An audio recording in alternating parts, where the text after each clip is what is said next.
सुवर्ण जगदाळेनं।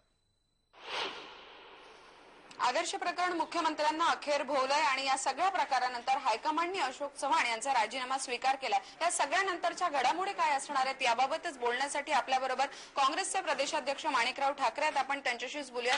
सर, आज नेमक्या काय घडामोडी असतील, कशा प्रकारे पुढची रणनीती ठरवण्यात येईल? आज मुख्यमंत्री अशोकराव चव्हाण यांनी राजीनामा दिलेला आहे आणि त्यानंतर CLPची बैठक बोलावण्याची जी जबाबदारी माझ्यावर आहे ती बैठक आज रात्री 10 वाजता बोलावलेली आहे। ज्यामध्ये सगळे आमदार काँग्रेस पक्षाचे ते सहभागी होतील, जे सहयोगी आमदार आहेत ते त्यामध्ये सहभागी होतील। दिल्लीवरून निरीक्षक आल्यानंतर त्यांच्याशी ते चर्चा करतील आणि चर्चा केल्यानंतर सर्व आमदारांचं काय मत आहे ते हायकमांडना ते कळवतील। हायकमांड मग त्यामध्ये डिसिजन कळवेल की काय नेमकं कशा पद्धतीने पुढचं नेतृत्व द्यायचं कोणाच्या हातामध्ये।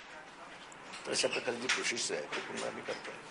नेमकं कोण केंद्रामधनं येणार आहे आणि आमदारांची बैठक बोलवली आहे, त्यामध्ये नेमक्या कोणत्या नावांची विशेष करून चर्चा होते याबद्दल आपण काय सांगाल? केंद्रामधून कोण निरीक्षक येणार आहे ते मला लवकरच कळेल, त्यावेळेला आपल्याला त्यामुळे सांगू की कोण निरीक्षक येणार आहे।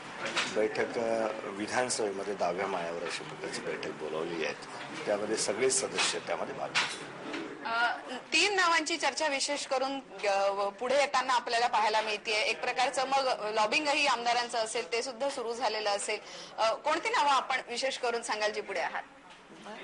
माझ्याकडे कुठली नावं काही आलेली नाही किंवा हायकमांडने कुठली सांगितली नाही किंवा आमदारांनी अद्यापर्यंत कुठली सांगितली नाही आहे। शेवटी सगळं आमदारांचं काय मत आहे ते लक्षात घेऊनच त्या संदर्भात निर्णय होतो। धन्यवाद सर। काँग्रेसचे प्रदेशाध्यक्ष माणिकराव ठाकरे यांनी आपल्याला माहिती दिली आहे। केंद्रातनं निरीक्षक येतील, त्यानंतर सर्व आमदारांची बैठक होईल आणि त्यानंतर मुख्यमंत्री पदाचे नवे दावेदार कोण असेल हे निश्चित होऊ शकणार आहे। व्हिडिओ जर्नलिस्ट विवेक राणेसह सुवर्ण दुसाने जगदाळे, IBN लोकमत, मुंबई।